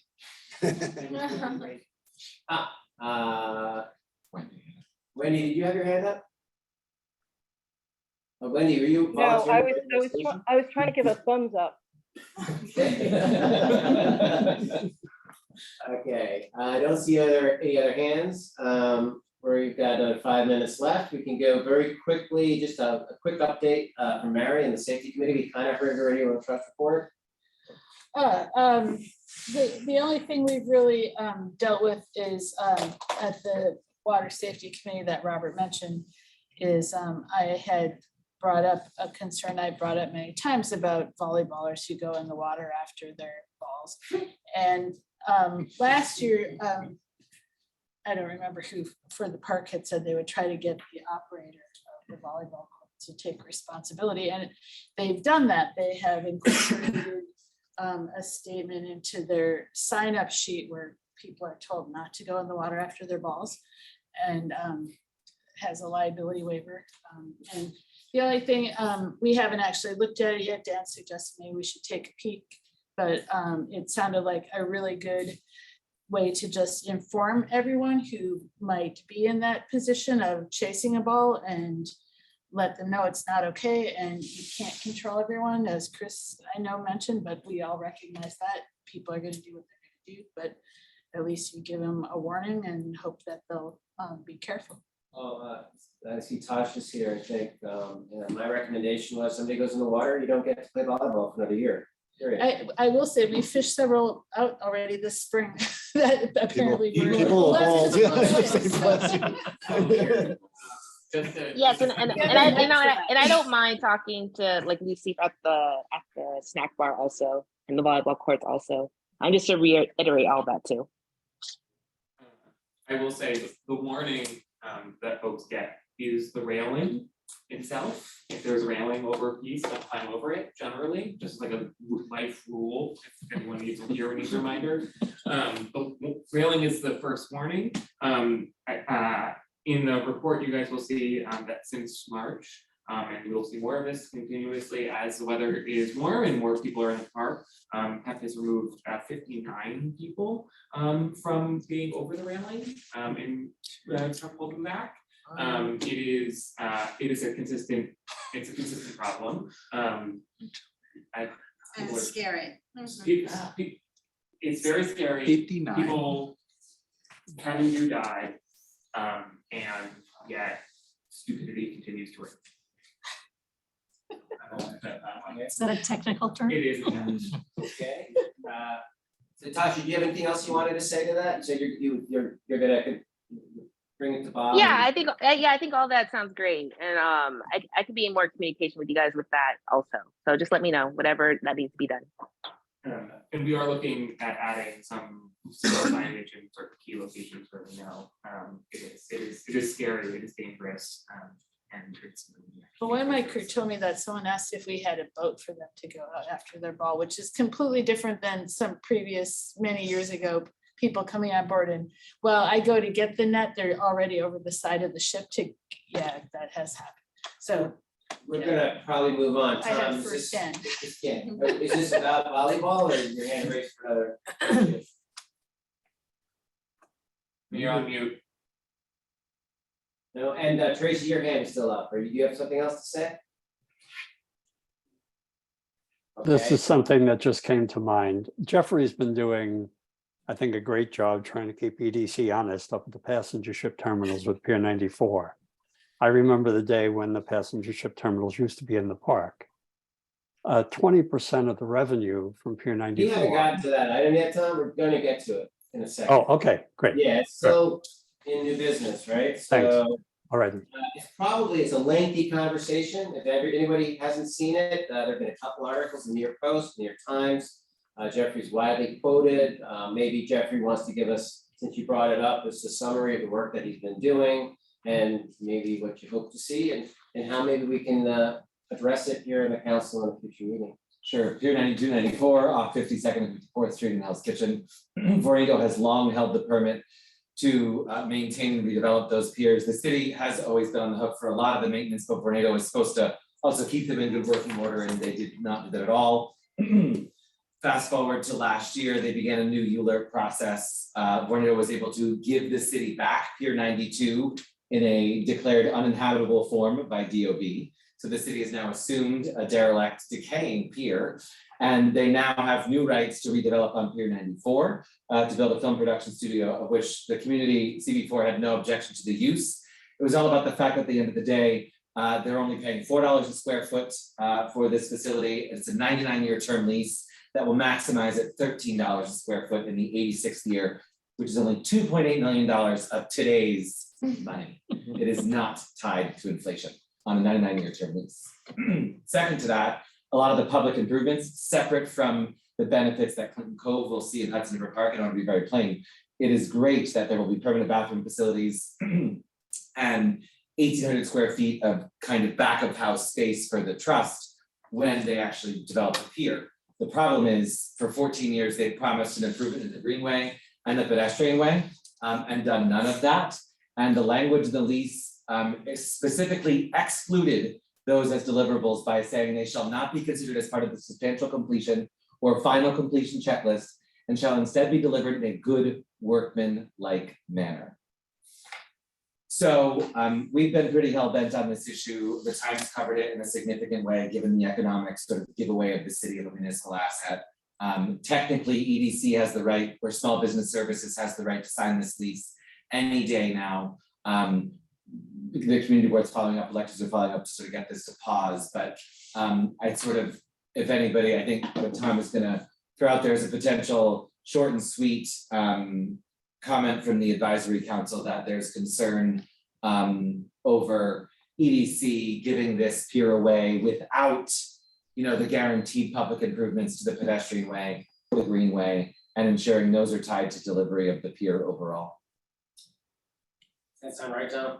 That and maximizing the revenue, because the park gets 20% of it. So the more they can get for the facility, the more we get over 99 years. That's a long time. Do you A think lot this of is money. something that is imminent, that we should have you guys write and then distribute right now? Do you think it's something that can wait? Oh, sorry, I see Wendy. Just to respond to Tom on the concept of maximizing revenue, you know, sometimes we need to be careful about maximizing revenue. That sometimes means we get projects that we really don't want in the area in which they're occurring, you know? We saw that over on the west side with what happened with Hudson Yards, when we wanted maximum dollar. We might Well, have been we're better getting off- this, they're giving this to us, they're feeding this to us anyway. We might as well make them pay for it. That's all I'm saying.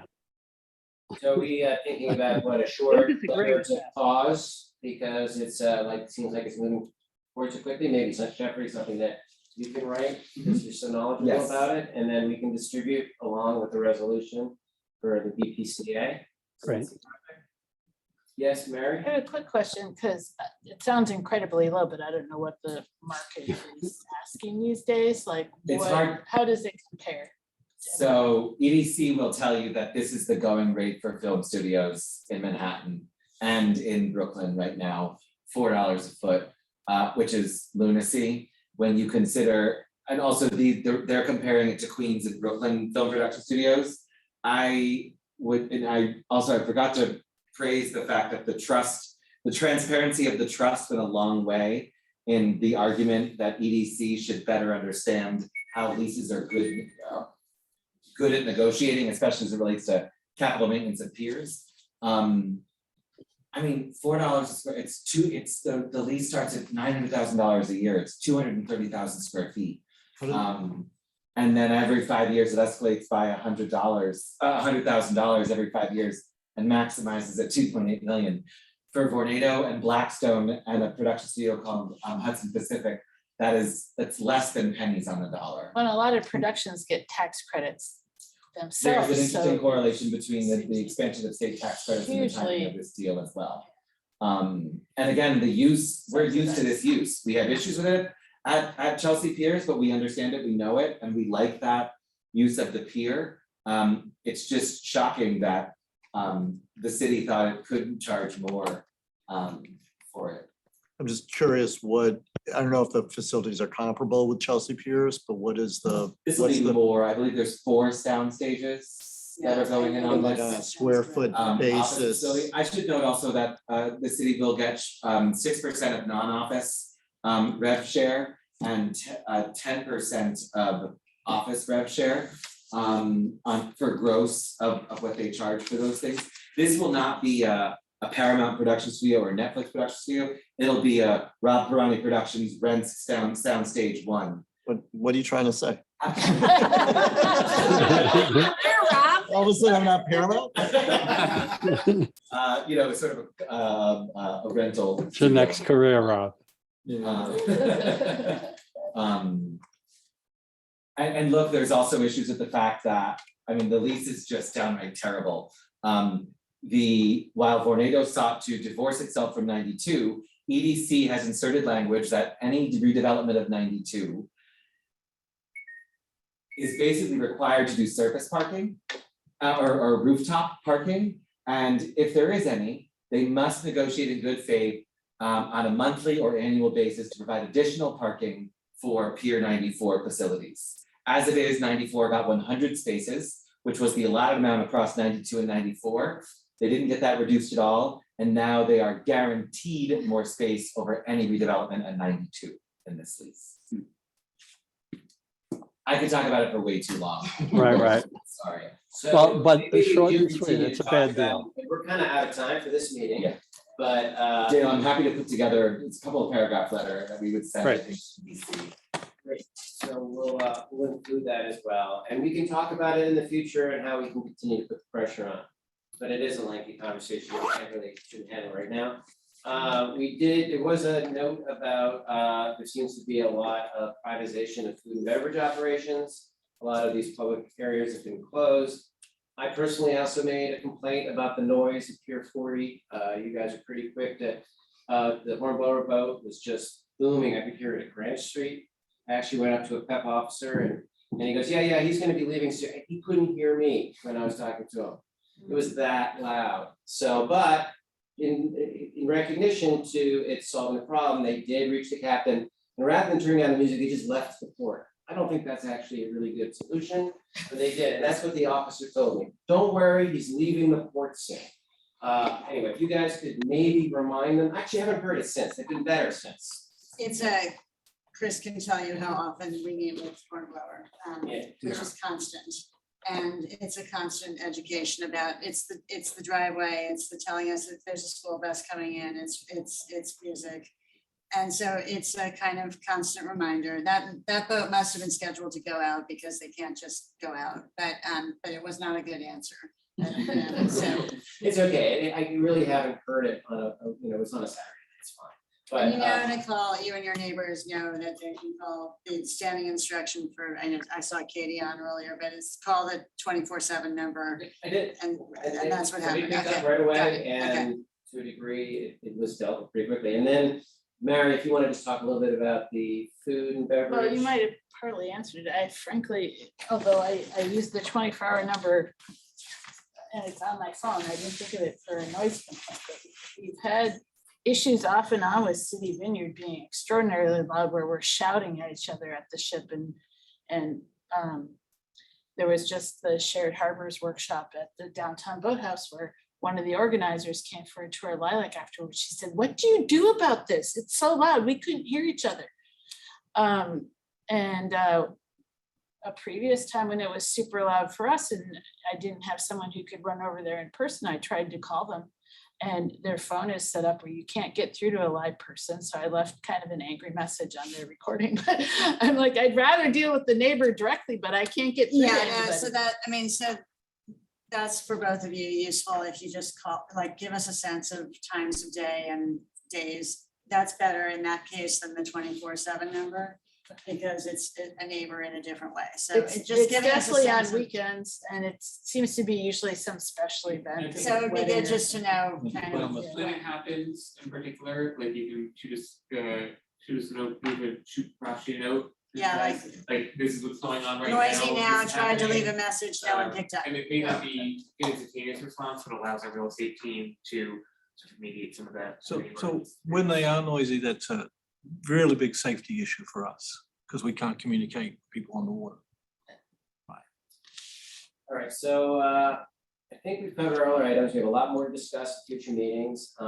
What's the feeling for a July meeting? Everybody, you'll be around for a July meeting? No. Probably not. August. All right, so Well, we're it gonna- depends when in July, but. We'll figure it out amongst the EC, what works for the EC, but we'll plan on a July and no August, okay? We have a motion to adjourn the meeting? So moved. Excellent. All right, everybody, have a great night. Thank you. Thanks all. Good night.